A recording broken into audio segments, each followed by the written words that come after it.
ሁላችሁንም በጌታ በኢየሱስ ክርስቶስ ስም ሰላም ላችኋለሁ። ክብር ለኢየሱስ ይሁን። ጌታ እግር ስር ቁጭ ብሎ ቃሉን መስማት መታደል ነው። አሜን። እና ዓርብ ዕለት የተገኛችሁ ቅዱሳን እግዚአብሔር ይባርካችሁ። ጌታ ይባረክ። በጣም አጠር ያለ እግዚአብሔር ቃል አስበኝ በሚል የመልእክት ርዕስ ይሄ ትልቅ ጸሎት ነው ወገኖች። አስበኝ እስቲ አስበኝ በሉት። አስበኝ በጣም ትልቅ ጸሎት ነው፣ ብርቱ ጸሎት ነው። ሁላችሁ እንደምታውቁት በመጽሐፍ ቅዱስ እኔ ሁለት ሰዎች ብቻ ከጊዜ አኳያ አሳያችኋለሁ አስበኝ ብለው ታሪካቸው የተለወጠ። አንደኛው መሳፍንት ምዕራፍ 16 ነው። መሳፍንት ምዕራፍ 16 ፈጥነን እናወጣለን። መጽሐፈ መሳፍንት ምዕራፍ 16 ወደ ቃሉ ስንሄድ መሳፍንት ምዕራፍ 16 ሁላችሁ እንደምታውቁት ትልቅ የእግዚአብሔር ሰው እስራኤልን ከፍልስጤም እንዲታደግ እግዚአብሔር የቀባው ሰው ሶምሶምን ነው በቀጥታ የምናገኘው። እና በዚህ ክፍል ላይ ታውቃላችሁ ጠላት እጁ ያስገባበት ቦታ ነው። እግዚአብሔር ግን እድል ሰጥቶት በእድሉ ያልተጠቀመ ሰው ነው ሶምሶም። ቅባቱን በተገቢው ስፍራ ያላዋለ ሰው ነው ሶምሶም። ለትምህርታችን ተጽፏል። ይገርማችኋል። ከእግዚአብሔር ሰዎች ውድቀትና ብርታት እንማራለን ሁሌ እና ከውድቀታቸው እንድንጠነቀቅ ከብርታታቸው ደግሞ ምሳሌ ይዘን እንድንበረታ እና እነዚህ ይሄ ሰው የማይገባ ቦታ ታሪኩን ለማሳጠር ራሱን አገኘ። ከደሊላ ጋር ነው የተገኘውና ደሊላ ደግሞ ነዘነዘችው እስከ መጨረሻ ድረስ ኃይል እስኪያጣ ድረስ ወይንም ደግሞ የልቡን እስኪነግራት ድረስ ዋጋ ከፍላ ስትጨቀጨቀው ስትነዘንዘው እናያለን። ቁጥር 13 ጀምሮ 16 13 እንደዚህ ይላል። ደሊላም ሶምሶምን እስካሁን ድረስ አታለልከኝ፣ የነገርክኝም ሐሰት ነው። የምትታሰርበት ምን እንደሆነ ንገረኝ አለችው። እርሱም የራሴ ጠጉር 7 ጉንጉን ከድር ጋር ብትጎነጉኙ በችንካር ብትቸኪው እደክማለሁ፣ እንደ ሌላ ሰውም እሆናለሁ አላት። ሶምሶንም በተኛ ጊዜ ደሊላ የራሱን ጠጉር 7ቱን ጉንጉን ከዱሩ ጋር ጎነጎነችው፣ በችንካርም ቸነከረችው። ሶምሶን ሆይ ፍልስጤማውያን መጡብህ አለችው። ከእንቅልፉም ነቃ፣ ችካሩም ከነ ቆንደላው ድሩንም ነቀለ። እርሷም አንተ ወድሻለሁ እንዴት ትለኛለህ? ልብህ ከኔ ጋር አይደለም። ስታታልለኝ ይህ 3ኛ ጊዜ ነው። ታላቅ ኃይል በምን እንደሆነ አልነገርከኝም አለችው። ቁጥር 16 ዕለት ዕለት በቃሏ ነዘነዘችው፣ አስቸገረችው። ነፍሱም እስከ ሞት ድረስ ተጨነቀች። እርሱም ከእናቴ ማኅፀን ጀምሮ ለእግዚአብሔር የተለየው ነኝና በራሴ ላይ ምላጭ አልደረሰም። የራሴንም ጠጉር ብላጭ ኃይል ከእኔ ይሄዳል፣ እደክማለሁ፣ እንደ ሌላም ሰው ሆናለሁ ብሎ የልቡን ሁሉ ገለጠላት። ቁጥር 18 ደሊላም የልቡን ሁሉ እንደገለጠላት ባየች ጊዜ የልቡን ሁሉ ገልጦልኛል፣ ይህን ጊዜ ደግሞ ኑ ብላ ላከችና የፍልስጤማውያን መኳንንት ጠራች። የፍልስጤማውያን መኳንንት ብሩን በእጃቸው ይዘው ወደ እርሷ መጡ። እርሷም በጉልበቷ ላይ አስተኛችው። አንድ ሰውም ጠራች፣ እርሱም 7ቱን የራሱን ጉንጉን ላጨው። ልታዋርደውም ጀመረች፣ ኃይሉም ከእርሱ ሄደ። እርሷም ሶምሶም ሆይ ፍልስጤማውያን መጡብህ አለችው። ከእንቅልፉም ነቅቶ እወጣለሁ፣ እንደ ወትሮም ጊዜ አደርጋለሁ አለ። ነገር ግን እግዚአብሔር ከእርሱ እንደተለየው አላወቀም። ፍልስጤማውያን ይዘው ዓይኑን አወጡት፣ ወደ ጋዛም አምጥተው በናስ ሰንሰለት አሰሩት። በግዞት ቤትም እህል ይፈጭ ነበር። የራሱ ጠጉር ከላጩት በኋላ ያድግ ጀመር። እጅግ አሳዛኝ ታሪክ ነው። 3 ጊዜ ወገኖቹ የአለመንቃቱ ለካ ሰው እግዚአብሔር ከረዳው አለመንቃቱ 3 ጊዜ የተልባ ፈትል በእሳት እንደሚበላ በአዲስ ልጥ ቢታሰር እየበጣጠሰ ጉንጉኑ ቢታሰር እየበጣጠሰ ይነሳል። ለካ እግዚአብሔር ሲረዳ ነው። ይሄ ሁሉ ሆኖ የመጨረሻ የልቡን ነገራት።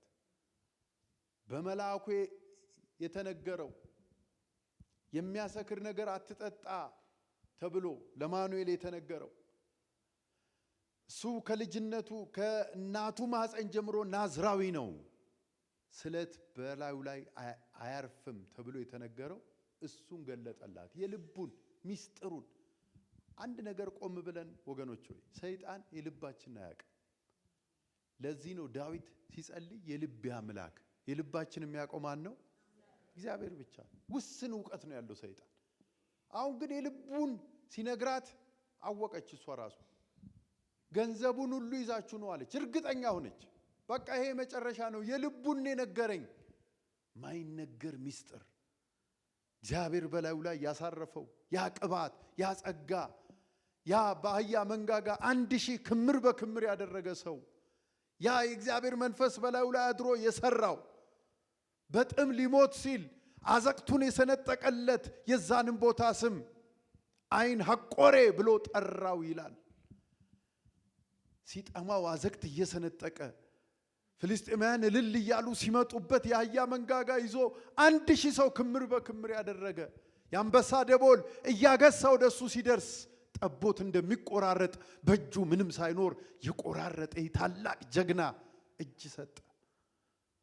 ወንድሞቼ እናቶቼ እጅግ የሚያሳዝን ነው። ሰይጣን ጭካኔውን ላሳያችሁ ነው። በእግዚአብሔር ከለላ ውስጥ እስካለን ብቻ ነው ማይነካን ማይችለው። ልክ እንደያዙት እግዚአብሔር ከሱ እንደተለየ ጥበቃው እንደተለየ ከሱ ሲያውቁ የመጀመሪያ አይኑን ነው ጠንቆለው ያወጡት። ሰይጣን ጨካኝ ነው። ሌባው ሊሰርቅ ሊያርድ እንጂ ስለሌላ አይመጣም። እኔ ግን ሕይወት እንዲሆንላችሁ እንዲበዛላችሁ መጣው አለ ጌታ ኢየሱስ። ጨካኝ ነው ወገኖች። አይኑን ካወጡት በኋላ ወፍጮ ፈጪ ያደረጉት።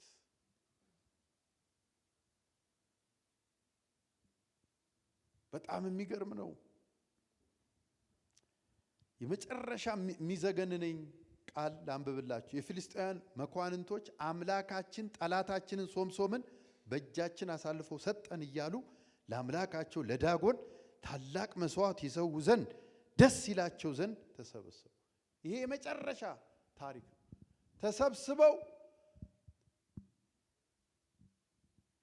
ይምጣ ሶምሶም ተባለ። ይምጣና በፊታችን ይጫወት።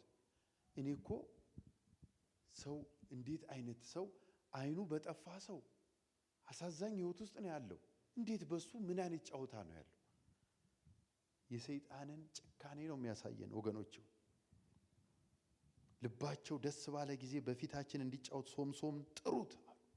በጠጡ በበሉ ጊዜ ይጫወት፣ በፊት እንሳቅ፣ ፈሽታ እናድርግ። እንዴት ሰው በአካለ ጎዶሎ እንዴት ይስቃል? እንዴት ይጫወታል? በዚህ ጊዜ ነበረ ቁጥር 26 ላይ ሶምሶም አንድ ብላቴና እንዲረዳው ተመድቦለታል።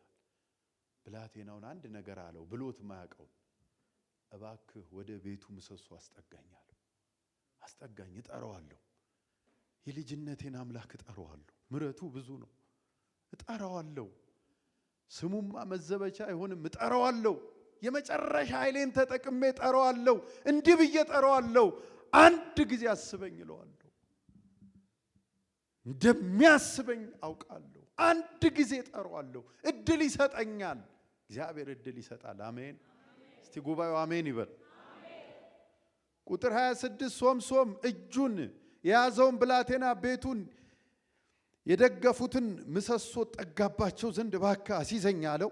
በቤቱም ውስጥ ወንዶች ሴቶች ሞልተው ነበር። የፍልስጤማውያን መኳንንት ሁሉ በዚያ ነበሩ። በቤቱም ሰገነት ላይ ሶምሶም ሲጫወት የሚያዩ 3000 የሚያህሉ ወንዶችና ሴቶች ነበሩ። ሶምሶም ስለ ሁለቱ ዓይኖቼ ፍልስጤማውያንን አሁን እንድበቀል እግዚአብሔር አምላክ ሆይ እባክህ አስበኝ። ከባድ ጸሎት። እባክህ አስበኝ። ዋው! የእግዚአብሔርን ልብ የሚነካ ጸሎት። አስበኝ። ተንበርክካችሁ ለመጸለይ ጊዜ ባጣችሁበት ሰዓት የውርድ ጸሎት ጸለይ እኮ አይደለም። እዚህ ቦታ ላይ የሚለው አስበኝ ማለት መጥራት ነው። እግዚአብሔር ይኸው ቃሉ ነው የሚለው አስበኝ አስበኝ ብሎ አምላክ ሆይ ይህን አንድ ጊዜ ብቻ እባክህ አበርታኝ ብሎ እግዚአብሔርን ጠራ። አስበኝ ማለት ለካ ጥሪ ነው። እግዚአብሔር ሆይ እንደሚባል ጠራው የልጅነቱን አምላክ ጠራው። ምሕረቱ ብዙ የሆነውን እግዚአብሔር የእንደገና አምላክ እድል የሚሰጥ። እስቲ አንድ ሰው ጮኸ አሜን ይበል። ሲጠራ የሚመጣ ሃሌሉያ። ጠራው፣ የአባቶቹን አምላክ ጠራው። ያ በላዩ ላይ አድሮ ታላላቅ ታምራት ሲያደርግ የነበረውን ጠራው። ምን ብሎ? ባካ አምላክ ሆይ አንድ ጊዜ አስበኝ፣ አንድ ጊዜ ከኔ ጋር ሁን። ምሰሶ በሰው ጉልበት ሲገፋ ወድቆ አያውቅም በታሪክ። አሁን ግን እነዚህ ሰዎች እየዘበቱ ነው። እኔ ላይ ብቻ አይደለም አንተም ላይ እየዘበቱ ነው። እገፋዋለሁ፣ ከኔ ጋር ሆነ ባክ ግፋው ይህን ምሰሶ ብሎ አንድ ምሰሶን ሲገፋ በሙሉ በሕይወቱ ከገደላቸው ይልቅ በሞቱ የገደላቸው በቃ አንድ ያመለጠ የለም፣ አንድ የወጣ የለም። እግዚአብሔር ቀናተኛ አምላክ ነው። አጠገባችሁ ያለው አስበኝ ብለኸው አልፎ አይሄድም በሉት። ብቅ ግዴላችሁም አስበኝ ብለሽ እህቴ ሆይ እግዚአብሔር ያስበን። አሜን።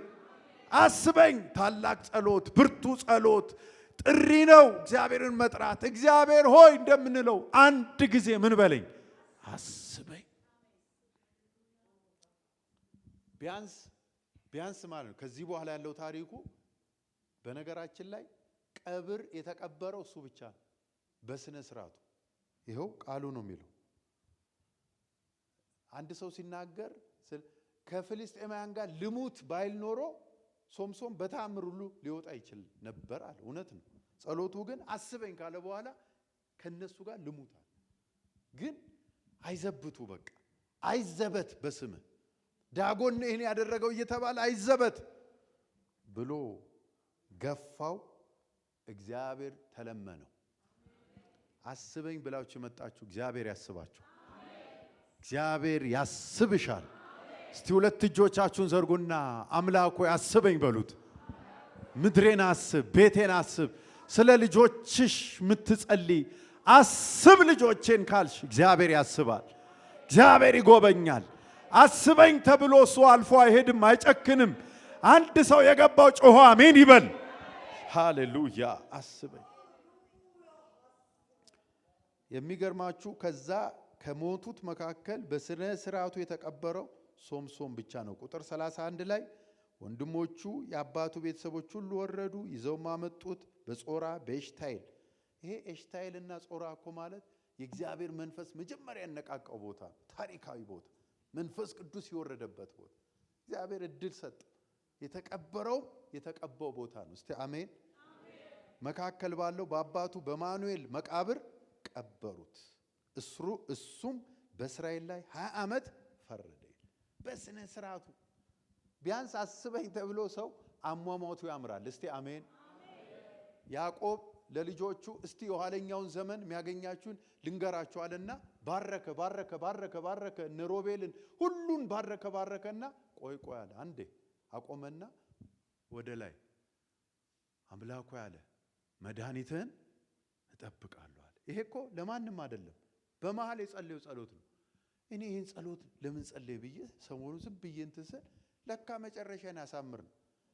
ሰው ንግግር ጨርሶ እግሩን ዘርግቶ ተሰብስቦ ይሞታል። ከዚህ የበለጠ መከራ የለው። ሰው አላገላበጠው። እኔ ልመርቃችሁ፣ መጨረሻችሁ ያማረ ይሁን። በሰው እጅ ላይ አትወድቁም። እስቲ በደንብ አሜን በሉ። በደንብ ሃሌሉያ። በሰው እጅ እውነት ነው ምላችሁ። ሰሞኑን የበራልኝ ለካ እግዚአብሔር ሆይ መድኃኒትን እጠብቃለሁ ማለት መጨረሻዬ ያማረ። እስቲ አንብቡት ቃሉን። መጨረሻ ላይ ይላል ሰው ተናግሮ ጨርሶ እግሩን ሰበሰበ ይላል። ያዕቆብም እግሩን ሰበሰበ፣ አንቀላፋ ወደ አባቱ። ቅልል ያለ ደስ አይልም? ምን ነው ፈራችሁ? የሞት ነገር ሲነሳ አንዳንድ ሰው አሜኑም ይቀንሳል። እስቲ አሜን በሉ። መጨረሻው አማረ። ልመርቃችሁ ወደ ሁለተኛው ነጥቤ ከመሄዴ በፊት እግዚአብሔር መጨረሻችሁን ያሳምር። መጨረሻችን ያሳምር። በሰው እጅ ላይ አትወድቁም። እግዚአብሔር ያቀልላችኋል። እግዚአብሔር ያስባችኋል። ዛሬ ምሽት አርብ ላይ ይነገርልኝ ያለው ቃል ይሄ ነው። እግዚአብሔር አርብ ምሽት የመጣውን ሕዝብ በመልካም ማሰብ ያስበዋል። ሃሌሉያ። ሁለተኛውን ልንገራችሁና እንጸልይ። ሁለተኛው አዲስ ኪዳን ላይ ደግሞ ፈጥነን ሉቃስ 23 ላይ እናወጣለን። ሉቃስ 23 ሉቃስ 23 ርዕሴ ምንድነው? አስበኝ። አሜን። የሚገርም ነገር ነው። አስበኝ።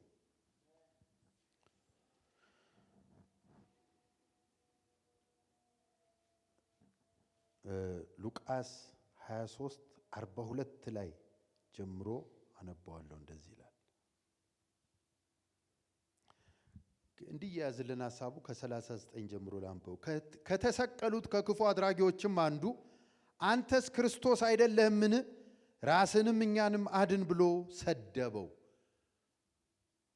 ሁለተኛው ግን መልሶ አንተ እንደዚህ ባለ ፍርድ ሳለ እግዚአብሔርን ከቶ አትፈራውምን? ስላደረግነው የሚገባንን እንቀበላለንና በእኛስ እውነተኛ ፍርድ ነው።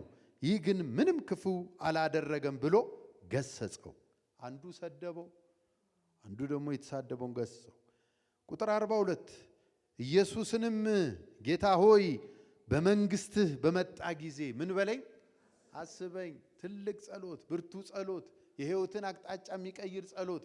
አስበኝ አለው። ኢየሱስም በነገራችን ላይ አስበኝ ወዲያው ምላሽ አለው። ለሶምሶም ወዲያው ቅድም እንዳየ ነው።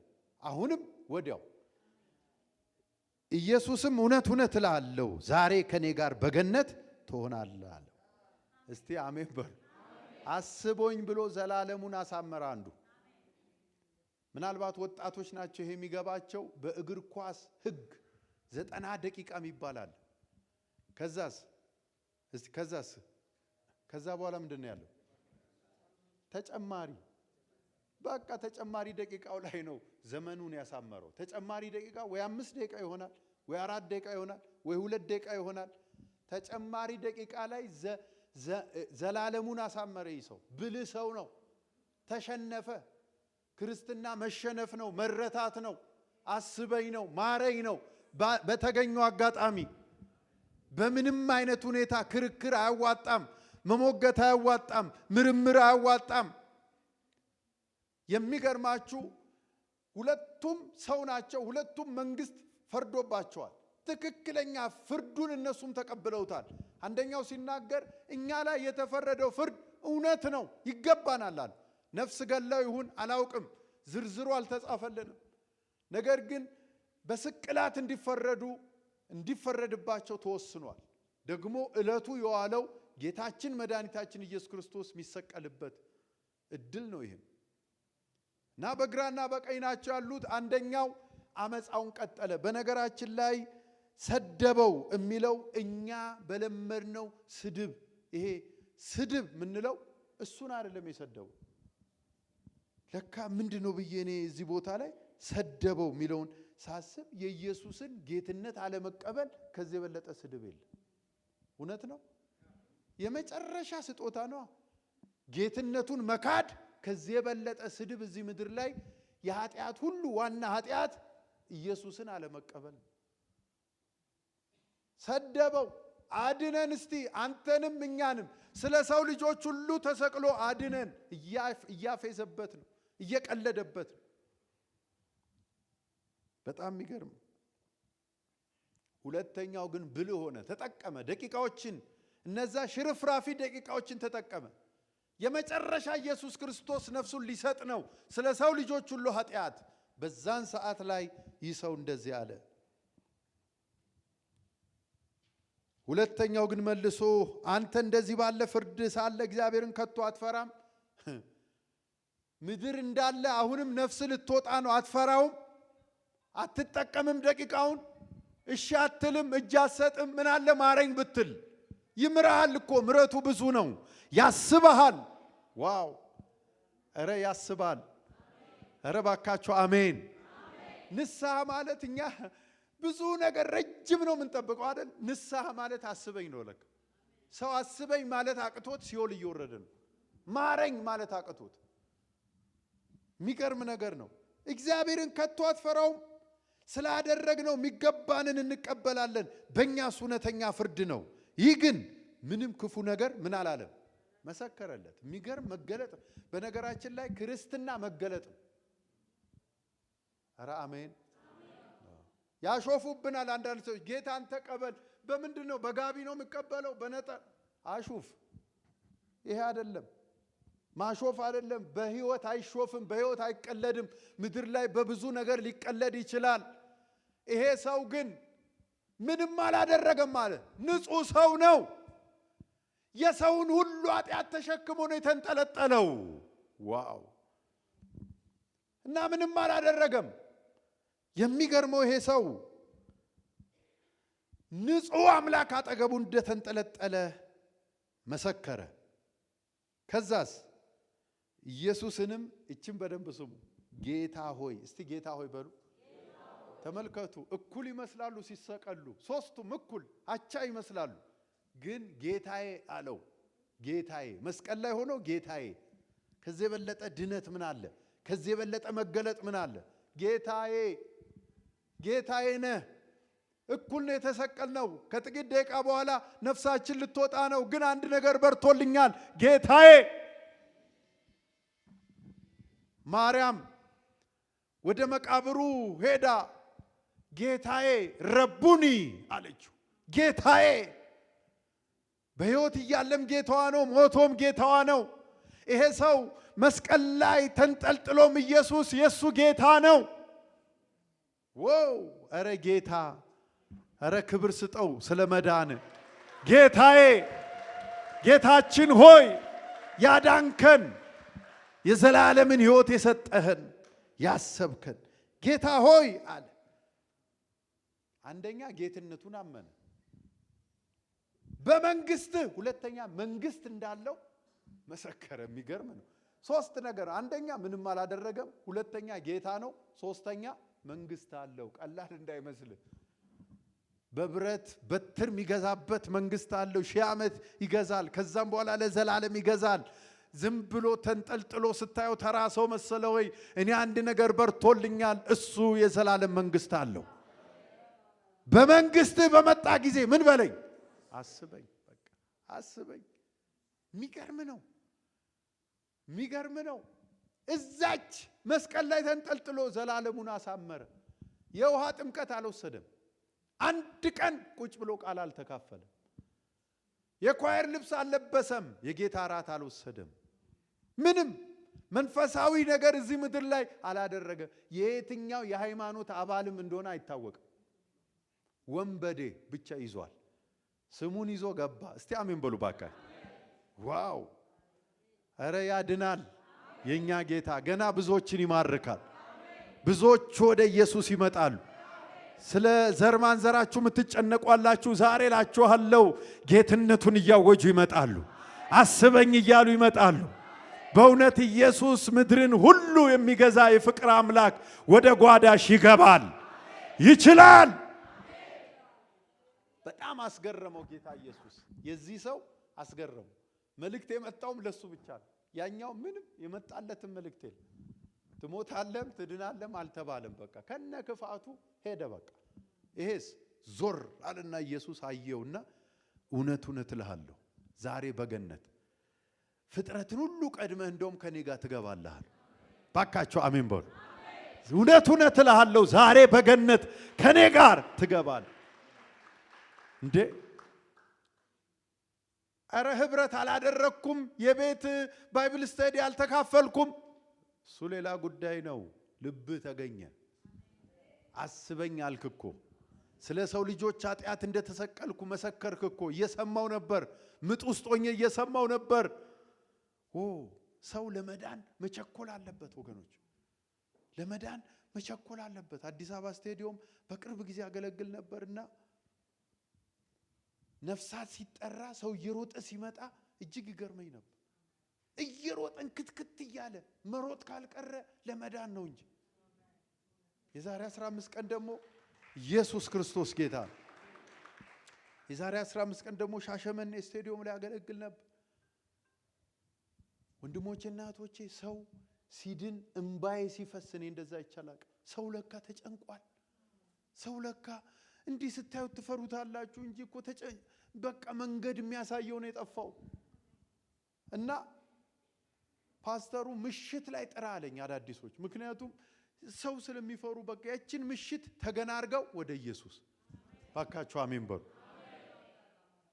እና ፓውዛ የሚያበሩባቸውን እኔ እንደውም እንትን አልኳቸው፣ በቃ ጌታን እስኪቀበሉ አታብሩ ከተበተኑ በኋላ በቃ ያችን እንክትክት እየሮጡ ዋው!